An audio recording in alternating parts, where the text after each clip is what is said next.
अस्सलामुअलैकुम। TNN TV के साथ मैं हूं कौकब फारूकी। सबसे पहले शामिल करेंगे न्यूज हेडलाइंस। जितने मर्जी ड्रामे कर लें, एहतसाबी अमल नहीं रुकेगा, वजीर आजम इमरान खान।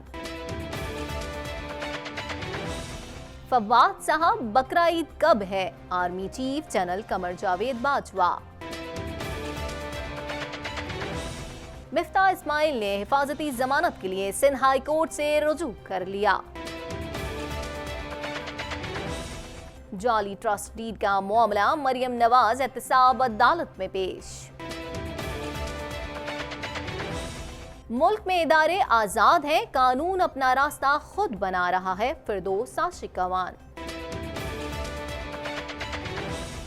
भारतीय जासूस कुलभूषण यादव को पाकिस्तान ने कौंसलर रसाई देने का फैसला कर लिया। कारकुनों की गिरफ्तारी इमरान नियाजी की आमराना जहनियत का सबूत है, शहबाज शरीफ। जस्टिन ट्रूडो का कहना है कि कदामत पसंदों ने कनाडा फूड गाइड पर जंग का ऐलान किया, जैसा कि उन्होंने तवील फॉर्म की मर्दमशुमारी पर किया। सदर ट्रंप का ईरानी ड्रोन मार गिराने का दावा, ईरान की तरदीद। क्यूटो स्टूडियो में आतिशज़दगी से हलाकतों की तादाद 33 हो गई, 35 जेर इलाज। न्यूजीलैंड में घर में गैस लीकेज से जोरदार धमाका, 6 अफराद जख्मी।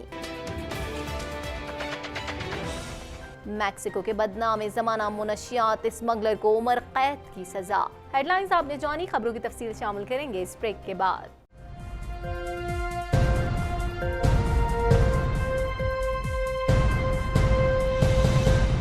बुलेटिन में खुशामदीद। बुलेटिन के आगाज में सबसे पहले बात करेंगे, वजीर आजम इमरान खान ने कहा है कि पाकिस्तान में करप्शन तरक्की की राह में सबसे बड़ी रुकावट है। जब तक चोरों को नहीं पकड़ा जाएगा, मुल्क आगे नहीं बढ़ेगा। जितनी मर्जी ड्रामे कर लें, एहतसाबी अमल नहीं रुकेगा। मज़ीद जानेंगे इस रिपोर्ट में।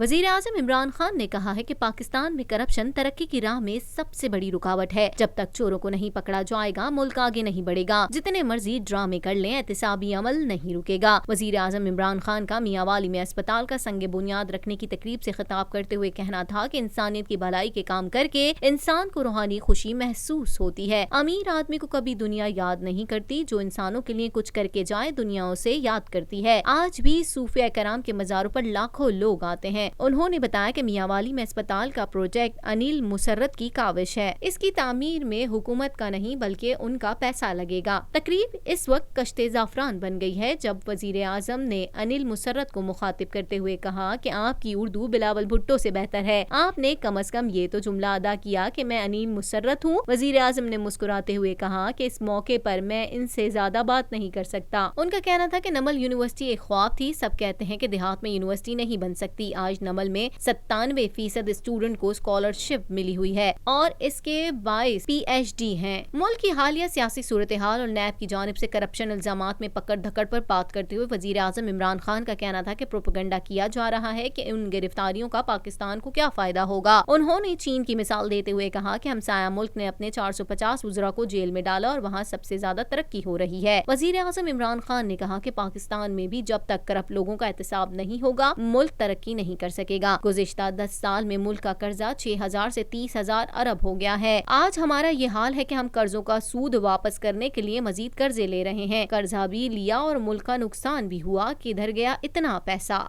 कुछ बात करेंगे army chief general Qamar Javed Bajwa ने GHQ में दिफाई पैदावार के सेमिनार के दौरान वफाकी वजीर साइंस और टेक्नोलॉजी फवाद चौधरी से इस्तफसार किया कि फवाद चौधरी साहब, बकरा ईद कब होगी? आप चांद कब निकाल रहे हैं? मज़ीद जानेंगे इस रिपोर्ट में।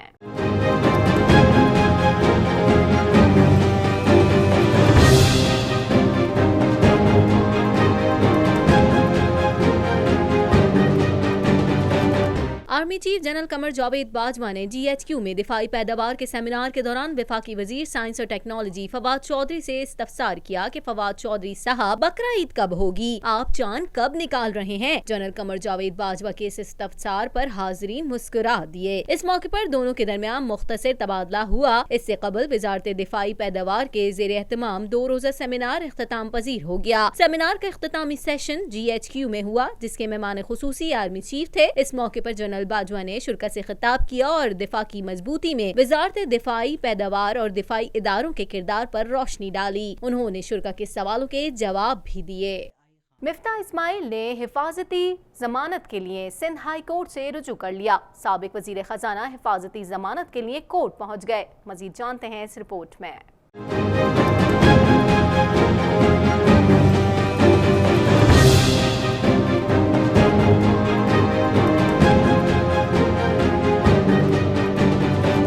लीगी रहनुमा मिफ्ता इस्माइल ने हिफाजती जमानत के लिए दायर दरख्वास्त में मौक़िफ इख्तियार किया कि नैब तहकीकात का सामना करने को तैयार हूँ। नैब कार्रवाई बदनीयती पर मबनी है। गिरफ्तारी का खदशा है, हिफाजती जमानत दी जाए। जराये के मुताबिक नैब की टीम भी अदालती अहाते में मौजूद है। जमानत मनसूख हुई तो मिफ्ता इस्माइल को गिरफ्तार किया जाएगा। गुज़िश्ता रोज नैब हुक्काम ने मिफ्ता इस्माइल के घर पर छापा मारा था, मगर गिरफ्तारी नहीं हो सकी थी। मिफ्ता इस्माइल ने सिंध हाई कोर्ट में मीडिया से गुफ्तगू करते हुए कहा, मुल्क को शाहिद हक्कान अब्बासी जैसा मुखलिस शख्स कम ही मिलेगा। वो शरीफ और ईमानदार शख्स है। मेरे घर पर छापों की जरूरत नहीं थी। मुझे जब भी बुलाया गया मैं नैब में पेश हुआ। अब अदालत आया हूँ, अदालत में अपनी दरख्वास्त रखूंगा। जो अदालत का फैसला होगा मैं तस्लीम करूंगा। कुछ बात करेंगे जाली ट्रस्ट डीड के मामले में। मुस्लिम लीग नून की नायब सदर मरियम नवाज एहतसाब अदालत में पेश हो गयी। पुलिस ने अदालत के बाहर से खवातीन समेत 12 लीगी कारकुनों को गिरफ्तार कर लिया। मजीद अहवाल इस रिपोर्ट में। एहतसाब अदालत में मरियम नवाज की तलबी नैब की तरफ से दी गई दरख्वास्त पर की गई है, जिसमें नैब की तरफ से एवनफील्ड रेफरेंस में मरियम नवाज की पेश की गई कैलबरी फॉन्ट वाली ट्रस्ट डीड जाली करार देते हुए सेक्शन 30 के तहत उन्हें सजा की इस्तदा की गई है। मरियम नवाज की अदालत पेशी के मौके पर किसी भी किस्म के नाखुशगवार वाक़े से निमटने के लिए जुडिशल कॉम्प्लेक्स की सिक्योरिटी के लिए खुसूसी इकदाम किए गए हैं। कॉम्प्लेक्स के अतराफ इजाफी नफरी तैनात करने के अलावा गैर मुतल्लिका अफराद के दाखिले पर मुकम्मल पाबंदी होगी। मीडिया समेत किसी भी शख्स को मोबाइल लाने की इजाजत भी नहीं होगी। कुछ बात करेंगे वजीर इत्तलात और नशरियात फिरदौस आशिकाबाद ने कहा है कि मुल्क में इदारे आजाद हैं, कानून अपना रास्ता खुद बना रहा है। पहले कभी हुआ कि ताकतवर लोग एहतसाब के शिकंजे में आए हों। मजीद अहवाल इस रिपोर्ट में। वजीर आजम की मुआविन खुसूसी बराए इत्तलात फिरदौस आशिकाबाद ने समाजी राब्ते की वेबसाइट ट्विटर पर ट्वीट करते हुए कहा, ताकतवर होने की भड़कियां मारने वाले कानून के शिकंजे में आ जाते हैं। जिन लोगों ने इक्तदार में आकर असासे बनाए उन्हें हिसाब देना होगा। अवाम पूछते हैं कि आमदन से जायद असासे कहां से बनाए। फिरदौस आशिकाबाद का कहना था, विफाकी काबीना 22 करोड़ अवाम की नुमाइंदगी करती है। काबीना के अरकान गैर मुल्की अकामे रखते हों तो ये सलामती के लिए खतरा है। गैर मुल्की अकामा रखने वाला शख्स दिफा और खारजा का वजीर हो तो ये खतरनाक है। कुछ बात करेंगे दफ्तर खारजा के तर्जुमान डॉक्टर मोहम्मद फैसल का कहना है कि भारतीय कमांडर कुलभूषण यादव को कौंसलर रिसाई पाकिस्तान के कवानीन के तहत दी जाएगी। मजीद जान लेते हैं इस रिपोर्ट में। तर्जुमान दफ्तर खारजा डॉक्टर फैसल का कहना है कि भारतीय जासूस कुलभूषण यादव को पाकिस्तान ने कौंसलर रसाई देने का फैसला किया है और भारतीय जासूस को वियना कन्वेंशन के तहत दिए गए हुकूक से मुतालिक भी आगाह कर दिया गया। तफसीलात के मुताबिक डॉक्टर फैसल ने कहा कि भारतीय कमांडर कुलभूषण यादव को कौंसलर रसाई पाकिस्तान के कवानीन के तहत दी जाएगी, जिसके लिए तरीक़ाकार वज़ा किए जा रहे हैं। पाकिस्तान एक जिम्मेदार मुल्क है। कुलभूषण यादव को आलमी अदालत इंसाफ के फैसले से आगाह कर दिया गया है। कुलभूषण को उसके हासिल हुकूक से मुतालिक भी बता दिया गया है। दफ्तर खारजा ने मजीद कहा कि आलमी अदालत इंसाफ के फैसले पर अमल करते हुए भारतीय जासूस कमांडर कुलभूषण यादव को वियना कन्वेंशन के कौंसलर रिलेशन से मुतालिक आर्टिकल 36 पैराग्राफ 1B के तहत हासिल हुकूक से भी आगाह कर दिया गया है। वाज़ेह है कि गुज़िश्ता रोज़ आलमी अदालत में भारत को शिकस्त हुई थी। जजिस के पैनल ने पाकिस्तान के मौक़िफ़ को दुरुस्त करार देते हुए कुलभूषण यादव की बरियत की दरख्वास्त मुस्तरद कर दी थी।